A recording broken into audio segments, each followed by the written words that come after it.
A imigração japonesa no Brasil começou no início do século XX, através de um acordo entre o governo japonês e brasileiro. Razões da imigração. O Japão passava por um período de grande crescimento populacional e a economia não conseguia gerar empregos necessários para todos, o que piorava com a chegada às cidades dos camponeses, que perdiam suas terras. Como consequência, o Japão expulsou muitos pobres para aliviar a pressão interna. Necessidades de imigração no Brasil. Com a expansão das plantações de café, faltava mão de obra na zona rural. A política da imigração brasileira era executada não só como meio de colonizar e desenvolver o Brasil, mas também de civilizar o país com a população europeia. Imigração oficial. O Kassato Maru é considerado pela historiografia oficial como o primeiro navio a aportar no Brasil com imigrantes japoneses. A viagem, que durou 52 dias, teve início no porto de Kobe e terminou no porto de Santos em 18 de junho de 1908. Vieram 665 famílias, 781 pessoas, que foram trabalhar nos cafezais do Oeste Paulista. O contrato previa que a estada dos imigrantes nas fazendas deveria ser de 5 anos, porém, as más condições fizeram com que a maioria saísse das fazendas no mesmo ano. Destinos. Instalados primeiro em São Paulo, novos grupos surgiram no Paraná e Mato Grosso. A entrada de imigrantes no Paraná ganhou novos contornos a partir de 1917 com a criação da colônia Cacatu em Antonina. No norte do Paraná, uma das famílias pioneiras foi a dos Matsubara, que chegou em 1925. Se fixaram no norte pioneiro, trazendo a tradição da lavoura, mas como desconheciam técnicas agrícolas relativas às culturas tropicais, se dedicaram à piscicultura, horticultura e fruticultura na economia regional. Alguns dos produtos introduzidos no estado pelos japoneses foram o caqui e o bicho da seda. Maringá e Londrina são cidades paranaenses que concentram mais número de japoneses. Os municípios de Uraí e Açaí originaram-se a partir das colônias japonesas. Londrina. A fértil terra roxa e os subsídios de empresas estrangeiras na compra de lotes fez com que o norte do Paraná atraísse o olhar de muitos estrangeiros.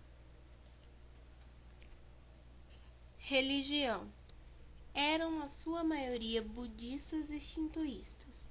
Nas colônias japonesas, houve a forte presença de padres brasileiros para catequizar os imigrantes.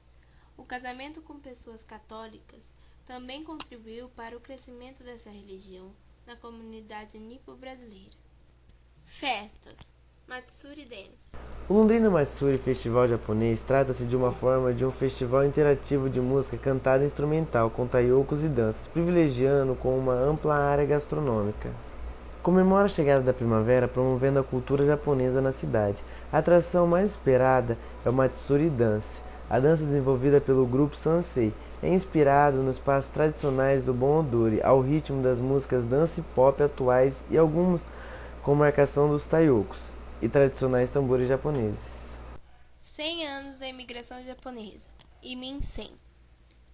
Para celebrar o centenário da imigração, a cidade preparou a maior festa do país, que teve início no dia 18 de junho de 2008. A cidade foi toda decorada para a celebração, vestiu-se com as cores, as formas e o brilho da cultura japonesa. Bem no centro da cidade foi construída a praça para celebrar o centenário da imigração Tomi Nakagawa, que foi visitada pelo príncipe herdeiro Naruhito. No espaço foi montado um jardim, um espaço para eventos e um monumento em Min-sen, uma escultura com 17 metros de altura do artista plástico Yutaka Toyota.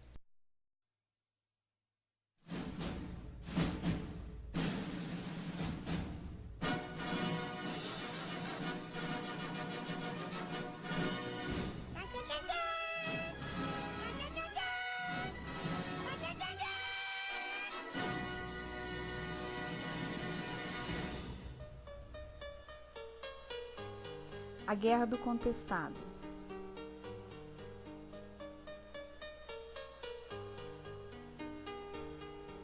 No período compreendido entre 1912 e 1916, na área então disputada pelos estados de Santa Catarina e Paraná, denominada Região do Contestado, uma luta pela posse de terra levou às armas cerca de 20 mil sertanejos.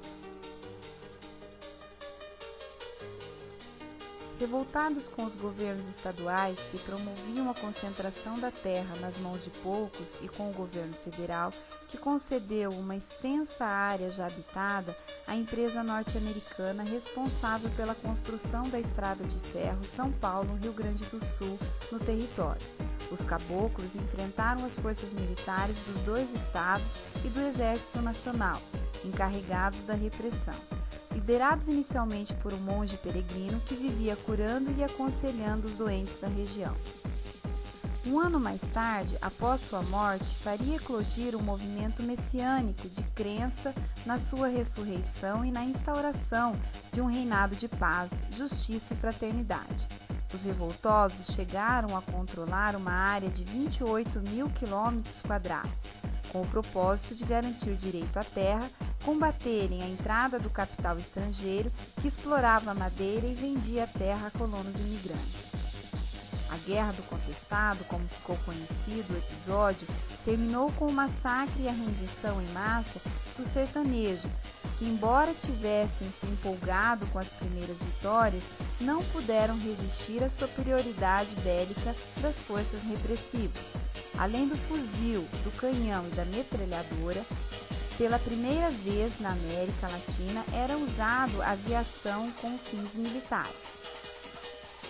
Terminada a guerra, Paraná e Santa Catarina chegam a um acordo sobre a questão dos limites e a colonização da região foi intensificada. Surgem as primeiras cidades e uma cultura regional começa a ser delineada. A economia extrativista da erva mate e da madeira vai cedendo lugar aos novos empreendimentos de processamento da matéria-prima. A modernização atinge também a propriedade rural. A região passa a viver uma nova realidade socioeconômica e cultural.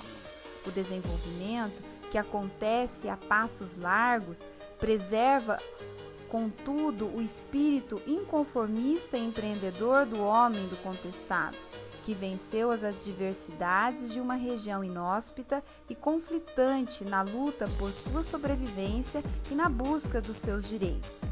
A lição está na cultura e nas marcas que hoje se erguem por todo o território como marcos e referências turísticas, porque resgatam um dos mais importantes episódios da história brasileira. Os fatos históricos e culturais inerentes à questão do contestado, associados à natureza e aos produtos da região, constituem importante roteiro turístico regional.